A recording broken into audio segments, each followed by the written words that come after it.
Hi hello my families welcome to my channel. இப்போ தான் என்னோட சேனலை ஃபஸ்ட் டைம் பார்க்குறீங்கன்னா லைக் பண்ணுங்கள், ஷேர் பண்ணுங்கள், கமெண்ட் பண்ணுங்கள். மறக்காமல் தமிழ் அமூஸ் டிஎஸ் சப்ஸ்கிரைப் பண்ணிவிட்டு பெல் ஐக்கானை ஆளில் போடுங்க. This video sponsored by mode e shopping. By mode e shopping application is one of the online shopping app new available on play store and app store. By mode e shopping link in description. Check it now. இருட்டின் ரகசியம் முழுமையான கதை குறிப்புகள் புரோகோகம்.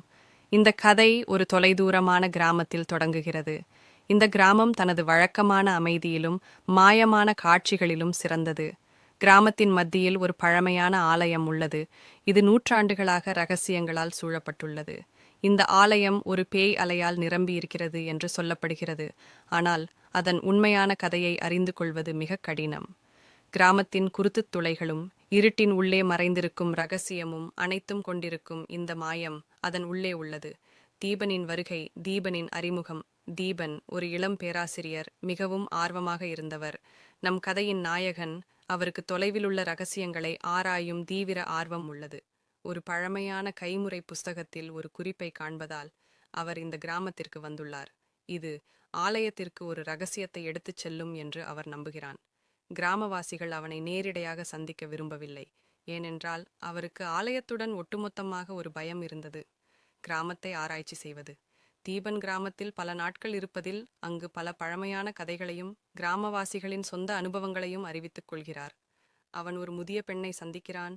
அவள் ஆலயத்துடன் சம்பந்தப்பட்ட தனது குடும்பத்தைச் சார்ந்த சோகம் மற்றும் அங்கு நடந்த பயங்கரமான நிகழ்வுகளை பகிர்ந்து கொள்கிறாள். இந்த சொற்பொழிவுகள் தீபனின் ஆர்வத்தை அதிகரிக்கின்றன. மேலும் அவர் ஆலயத்தின் வரலாற்றை ஆராய ஆரம்பிக்கின்றார். காட்சியில்லாத கதவு. தடைப்பட்ட ஆலயம். ஒரே இரவு தீபன் ஆலயத்திலிருந்து சில மீண்டும் நோக்கமுடன் சென்றபோது ஒரு அசாதாரணமான புயல் எழுந்து மின்னல் விழுந்து நூற்றாண்டுகளாக மறைக்கப்பட்டிருந்த கதவை வெளிப்படுத்தியது. இந்த நிகழ்வு தீபனுக்கு ஒரு குறிகாட்டியாக மாறுகிறது. அவன் உடனடியாக அந்த கதவை திறக்கின்றான். ஆனால் மனதில் அச்சமும் கூட. அந்த இருட்டான ஆலயம். தீபன் அந்த இடத்தில் அங்கோடு சென்றவுடன் அவன் எதிர்பார்த்ததை விட மிகவும் இருண்ட மற்றும் வெப்பமிக்க இடத்தை காண்கிறான். ஆலயத்தின் உள்ளே கலப்படமான சின்னங்கள், மூழ்கிய கார்களைப் போல நகைகள் மற்றும் அவன் செல்லும் வழிகளுக்கு இடையில் சில அற்புதமான ஒலி சத்தங்கள் ஒலிக்கின்றன. அந்த அரியமான பரிமாணத்தின் சக்தி அவனை மெதுவாக கவர்ந்து கொள்கின்றது. முதியவரின் அறிவுரை. அறிமுகமுடன் சந்திப்பு. தீபன் அந்த ஆலயத்தின் மையத்தில், அதில் பல ஆண்டுகளாக வசிக்கும் என்றே தோன்றும் ஒரு முதியவரை சந்திக்கிறான். அந்த மனிதர் அறுமுகம் என்று அறியப்பட்டவர் தீபனை எதிர்பார்த்து அதிசயமாக அவனை வரவேற்கின்றார். அவரின் பேச்சுக்கள் மிகவும் அதிர்ச்சியூட்டும் மற்றும் மறைவானவையாக உள்ளன. இப்போது அறுமுகம் ஆலயத்தின் சோகமான வரலாற்றை பற்றி கூறுகிறார். பேய்களின் வரலாறு. அறுமுகம் அந்த ஆலயம் ஒரு பழமையான சடங்குகளின் இடமாக இருந்தது என்று விளக்குகிறார். அங்கு குழந்தைகள் பலர் உயிரிழந்தனர். அவர்கள் உயிரிழந்ததில் அந்த இடத்தின் மனசாட்சிகள் நிலைத்து கொள்கின்றன. மேலும் அந்த கோபமான ஆவிகள் ஒரு அவசரமான கலக்கத்தை உருவாக்கின.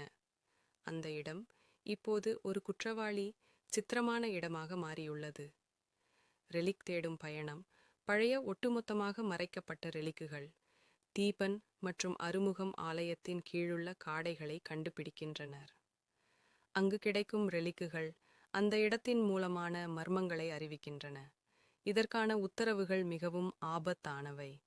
அவன் எதிர்கொள்கிற சிக்கல்கள் மற்றும் பளிச்சிடும் பழைய எச்சரிக்கைகள் ஒவ்வொரு முறையும் அவனை நெருக்கிவிடுகின்றன. சடங்கின் ஆரம்பம். சடங்கிற்கான தயாரிப்பு. அறுமுகம் சடங்கின் வழிமுறைகளை தெளிவாக விளக்குகிறார். இந்த சடங்கு குழந்தைகளின் ஆவிகளை போர்த்துவதற்காக செய்யப்பட வேண்டும். தீபன் ஆராய்ச்சியில் இறக்கி உள்ளே இருப்பவர்களின் தேவைகளை ஈடு செய்ய முயல்கிறான். பகுதி 6. தீர்வு. 1000 வார்த்தைகள். சிறந்த தீர்வு. தீபன் அவன் இறுதியில் அந்த சடங்கை குறிப்பிட்ட விதத்தில் முடிக்கின்றான். இப்போது எதையும் பரிசு செய்ய வேண்டிய நிலை ஏற்படுத்துகிறது. இருட்டின் முடிவில். கிராமத்தின் பின்னணி. கதை முடிவடையும் பொழுது தீபன் தனது உலகத்தை சரிவு கொண்டு வரும். அடுத்த படிகள். இருட்டின் ரகசியம். கதையின் கருத்து மனித மனதில் இருக்கும் அறியாததை அறிய ஆர்வம் மற்றும் மர்மங்களை எதிர்கொள்ளும் துணிச்சல் குறித்ததாகும். இக்கதை ஒவ்வொரு மனிதனும் எதிர்கொள்ளும் பயங்கள், மர்மங்கள், அவற்றின் பின்னால் உள்ள உண்மைகள், அவற்றை உணர்த்தும் முயற்சிகள் பற்றியதையும் விளக்குகிறது. கதையின் மூலமாக மனிதரின் அறியாமையை நீக்குவதற்கான சாத்தியக்கூறுகளை காட்டுகிறது. அதே சமயம் மர்மங்களை ஆழமாக ஆராய்ந்து உண்மையை வெளிச்சத்திற்கு கொண்டுவரும் தேவையை வலியுறுத்துகிறது. இந்த கதையில் தீபன், அஞ்சாமலான ஒரு இளைஞன், அறியாத அச்சங்கள் மீது செல்கின்றான். இதன் மூலம் மர்மம், பயம், அறியாமை ஆகியவற்றை வென்று வெளிச்சத்திற்கான பயணத்தை தன்னம்பிக்கையுடன் தொடங்க வேண்டிய முக்கியத்துவத்தை தெரிவிக்கிறது.